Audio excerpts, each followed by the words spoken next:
Hello students, welcome you all to my channel English with Basaraj sir. My name is Basarajappa. I'm an English teacher. Today, let's learn about how to write a letter to your school principal or headmaster or headmistress. How to write a letter requesting her to sanction you leave, 3 days leave. Let's see.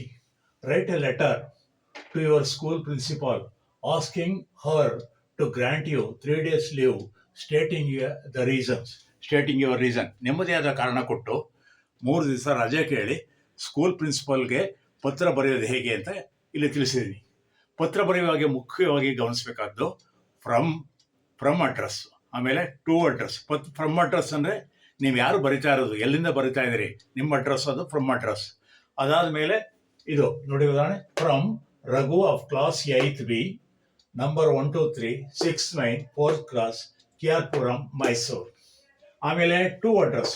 To ಅಂದರೆ ಯಾರಿಗೆ ಪತ್ರ ಬರ್ತಾ ಇದ್ರಿ, ಅದು ನಿಮ್ಮ class school ಪ್ರಿನ್ಸಿಪಾಲ್ಗೆ. To the principal, Nalanda school, Chamundipuram, Mysuru. ಇದು ಅವರ ಅಡ್ರೆಸ್, ಅಲ್ಲಿ ಬರಿತಾ ಇದ್ರಿ. ಆಮೇಲೆ ಸೆಲ್ಯುಟೇಷನ್ ಅಂದರೆ ಅವರನ್ನ ಸಂಬೋಧಿಸೋದು.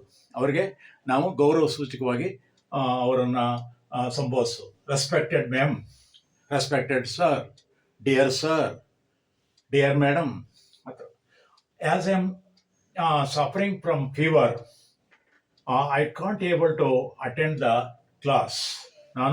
ನನಗೆ ಜ್ವರದಿಂದ ನರಳ್ತಾ ಇದ್ದೀನಿ, ಇದರಿಂದಾಗಿ ನನಗೆ ಶಾಲೆಗೆ ತರಗತಿಗೆ ಹಾಜರಾಗಲಿಕ್ಕೆ ಅನಾನುಕೂಲ ಆಗಿದೆ. So please grant me 3 days leave and oblige.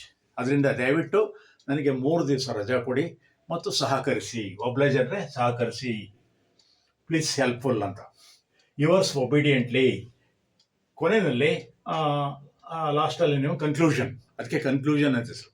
ಕೊನೆಯಲ್ಲಿ your obedient student, your sincere student ಅಂತ ಆಗ್ಬೋದು. ಯುವರ್ ಒಬಿಡಿಯೆಂಟ್ಲಿ, ಯುವರ್ಸ್ ಫೇತ್ಫುಲಿ, ಅದೆಲ್ಲ ಆಗ್ಬೋದು. ತಂದೆ ತಾಯಿಗಳಾದರೆ, ಫ್ರೆಂಡ್ಸ್ ಆದರೆ ಯುವರ್ ಸಿನ್ಸಿಯರ್ಲಿ ಆಗ್ಬೋದು. ಯುವರ್ ಲವಿಂಗ್ ಫ್ರೆಂಡ್ ಅಂತ, ಯುವರ್ ಲವಿಂಗ್ ಸನ್ ಆ ಥರ ಆಗ್ಬೋದು. ನಿಮ್ಮ ಟೀಚರ್ಸು, ಅಫಿಷಿಯಲ್ಸ್ ಆದರೆ, ಹೆಡ್ಮಿಸ್ಟ್ರಸ್ ಆದರೆ ಯುವರ್ ಒಬಿಡಿಯೆಂಟ್ ಸ್ಟೂಡೆಂಟ್ ಅಂತ ಆಗ್ಬಿಟ್ಟು. Raghu class 8th B, date ಇವತ್ತಿನ ಡೇಟ್ 19 March 25. ನೋಡಿದ್ರಲ್ಲ ಸ್ನೇಹಿತರೆ, ಹೀಗೆ ನಾವು ನಿಮ್ಮ ಸ್ಕೂಲಿನ ಮುಖ್ಯಸ್ಥರಿಗೆ ಪತ್ರ ಬರೆಯೋದು ಇಂಗ್ಲೀಷಲ್ಲಿ ಹೇಗೆ ಅಂತ ತಿಳ್ಕೊಂಡಾಗಾಯ್ತಲ್ವೇ. ನಿಮ್ಗೆ ಇಷ್ಟ ಆದರೆ ಇದನ್ನು ಲೈಕ್ ಮಾಡಿ, ಶೇರ್ ಮಾಡಿ, ಸಬ್ಸ್ಕ್ರೈಬ್ ಆಗಿ ಅಂತ ಹೇಳ್ತಾ ನಿಮ್ಮೆಲ್ರಿಗೂ ಕೂಡ ಧನ್ಯವಾದಗಳನ್ನು ಅರ್ಪಿಸ್ತೇನೆ. Thank you all.